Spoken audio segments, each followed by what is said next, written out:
And here is the Writer's Almanac for Monday, the 1st of January, 2018.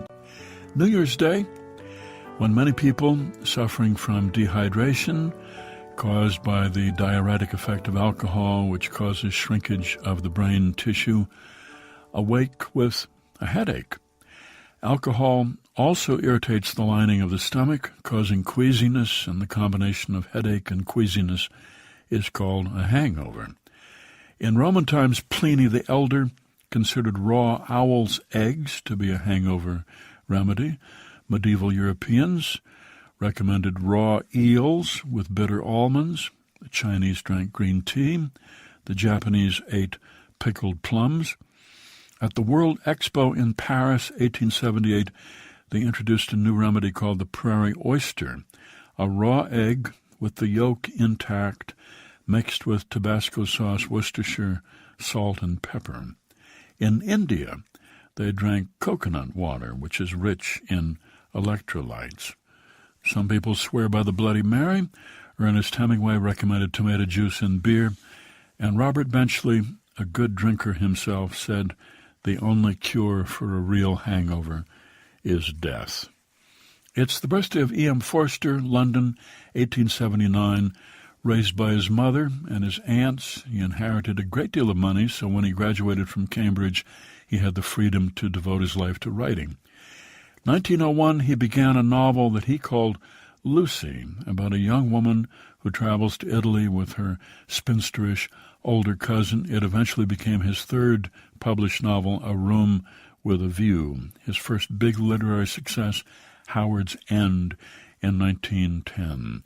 A Passage to India came out 14 years after that, set during the British colonial period in India. And his novel Morris, homosexual love story, wasn't published until after Forster died in 1970. It's the birthday of J.D. Salinger, New York City, 1919. In 1946, The New Yorker published his story Slight Rebellion off Madison, and Salinger incorporated some of the elements of the story, including the teenage protagonist Holden Caulfield, into his first and only novel, The Catcher in the Rye. It came out in 1951. An instant success. Still the second most taught book in American high schools, but also the most censored book in the country, which begins, if you really want to hear about it, the first thing you'll probably want to know is where I was born and what my lousy childhood was like and how my parents were occupied and all before they had me, and all that David Copperfield kind of crap, but I don't feel like going into it if you want to know the truth. Here's a poem for today by Linda Paston, Interlude. We're waiting for snow, the way we might wait for a train to arrive with its cold cargo. It is late already, but surely it will come. We are waiting for snow, the way we might wait for permission to breathe again. For only the snow will release us. Only the snow will be a letting go, a blind falling towards the body of earth and towards each other.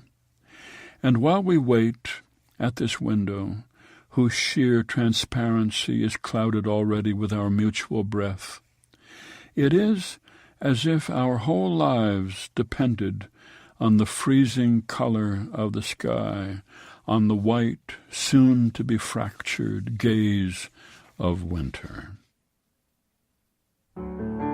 Linda Paston's poem Interlude from Queen of Rainy Country, published by W.W. Norton and used by permission here on the Writer's Almanac, supported by the Poetry Foundation. You can turn your iPhone or Android into a virtual poetry library with the Poetry Foundation's Poetry app, available to everyone online at poetryfoundation.org/mobile. Produced by Joy Biles, assisted by Kathy Roach. Be well, do good work, keep in touch.